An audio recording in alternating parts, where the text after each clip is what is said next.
Reiz ceļu satiksmes drošības direkcijas dārzā auga īpašs burkāns vārdā Drošulis. Viņš nebija parasts burkāns.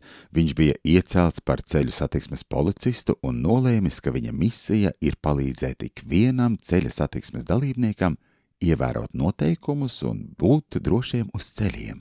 Kad Drošulis bija gatavs doties pasaulē, viņu nopirka zēns vārdā Kārlis. Kārlis paņēma Drošuli līdzi uz skolu, nedomādams, ka burkāns kļūs par viņa slepeno aizstāvi.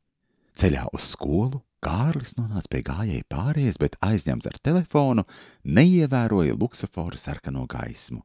Tad pēkšņi luksofora zīme atdzīvojās un teica: Kārli, apstājies! Sarkanā gaisma nozīmē, ka ir bīstami iet pāri ceļam. Drošulis izlīdis no Kārļa kabatas piebalsoja: Klausi luksoforu, viņš zina, kas ir droši.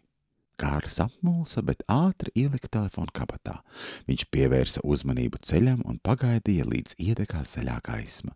Turpinot ceļu, Kārlis sastapa ceļazīmi, kas brīdināja par bīstamu līkumu.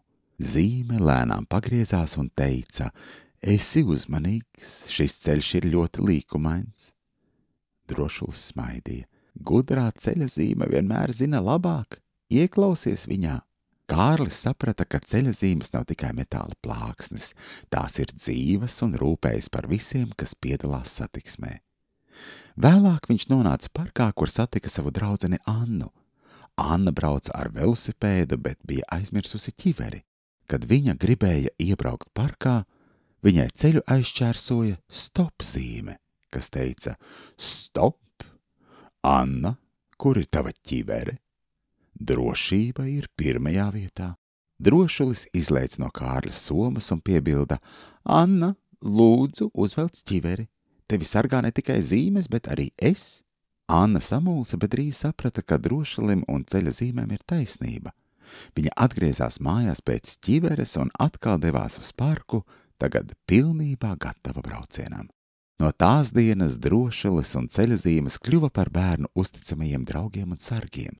Viņi ceļoja no viena ceļa uz otru, mācot ikvienam, ka satiksmes noteikumi ir svarīgi un ka drošība sākas ar uzmanīgu un atbildīgu rīcību.